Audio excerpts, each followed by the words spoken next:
so really just, I don't want to say that word excited because it's overly used, but I'm so excited to show you guys how to use buckwheaties, because I'm always talking about it. I'm always bragging about it because it's just such a cool trick in your dishes. So I'm going to be using buckwheat to make these chocolate things, and it kind of tastes like Rice Krispie treats. When my son was like 4, I gave him a treat and I made him Rice Krispie treats. Made it a few times with organic marshmallows, like that makes any difference. But just that texture and the crunch is just, I know you guys know what I mean. You understand that it's a really neat texture. So I recreated a super healthy version of something like a chocolate Rice Krispie treat, okay? And the ingredients are far more healthier than the actual traditional Rice Krispie treats. The ingredients will be, I named them buckwheaties. What they are is they're just buckwheat groats soaked in water for an hour. You rinse them, you drain them, rinse them, and then lay them out on a single layer on your dehydrator. The recipe video for those are right there. And then I just have them on the ready in my container. These are, they're neutral, they're not sweet or savory. So I can use them and top them off on my salads, throw them in my desserts like I'm going to do. The other ingredient is so healthy, selenium rich, one of my favorite nuts, Brazil nuts. I love Brazil nuts. Again, I told you this in a previous video because of their crunch. And these are almonds. Now, sometimes I actually painstakingly squeeze them, pinch them out of their skin.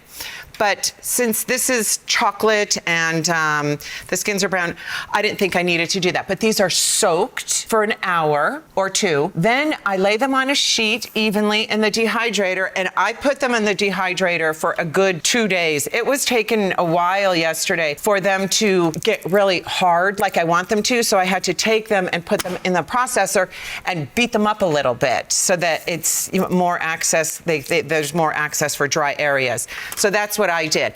The reason I did this is because once they're soaked and dehydrated, the crunch cannot be, it's always crunchy. It's not going to get soggy.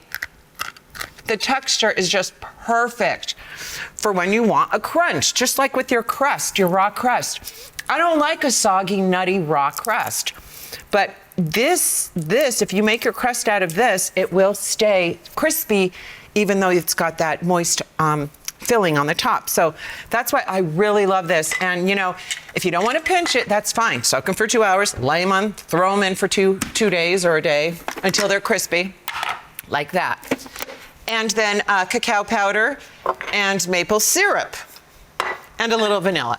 And that's it. It is so amazing. So let us just start really quick. Okay, I'm gonna do a cup of my almonds. And because they're different, well, I'll just do it at the same time. Sometimes you can't do the same nuts, different types of nuts in a processor because some process quicker than others, and then you're gonna have powder in some, and big pieces in others. So, but I think I'm gonna get away with this because the beauty of this dessert is it's very forgiving, and you want to have those different textures. There's different sizes of nuts in there. I really think it adds a lot. So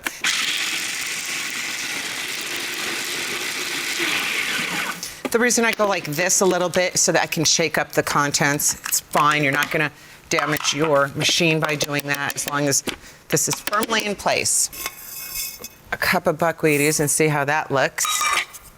So I have a cup of nuts and a cup of buckwheaties. Perfect. If you want to add more, please do. Half cup of cacao powder.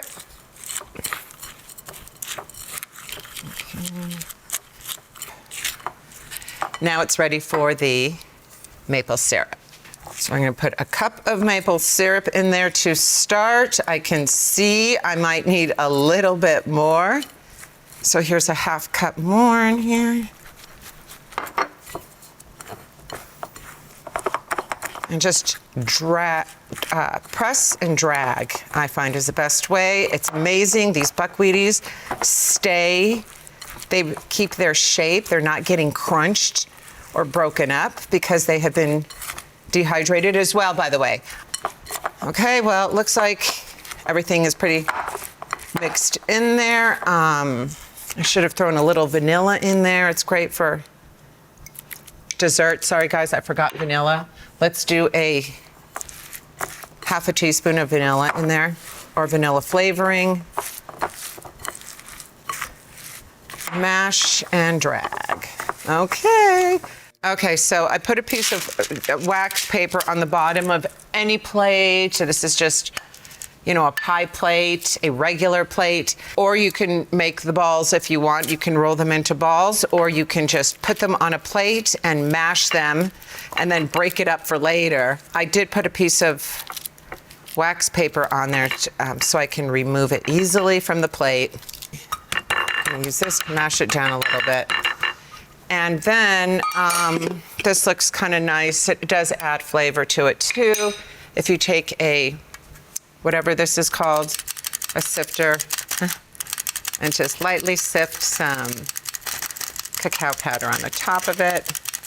Looks really pretty, adds a little bit of extra flavor in the end. And then this is the most important part of this recipe. It does not taste good until you put it in the freezer and freeze it. And once it's frozen, holy tamale.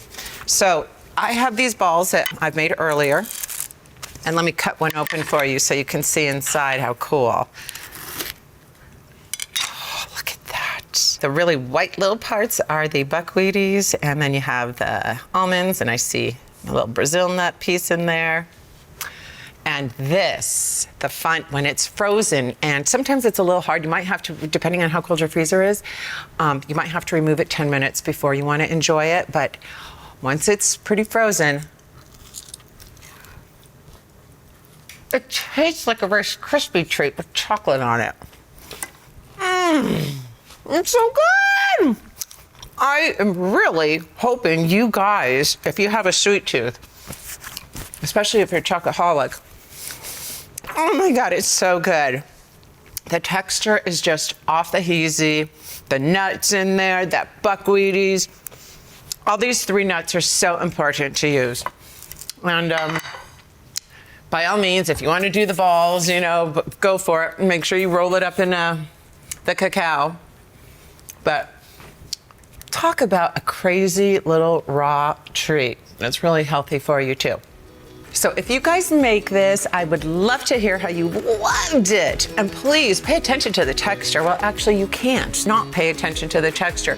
Because it's just crazy with those buckwheaties, and then you got the really crunchy nuts in there. So, well, thank you so much for joining me. I'm trying to keep this video short and not talk too much, because some people say she talks too much. I just try and tell interesting stories. But thank you so much for joining me, and I so look forward to seeing you very soon in the kitchen. And the next recipe is going to be savory, okay? Promise. Okay. Take care. Hope you guys are having a wonderful day. See you next time, and goodbye.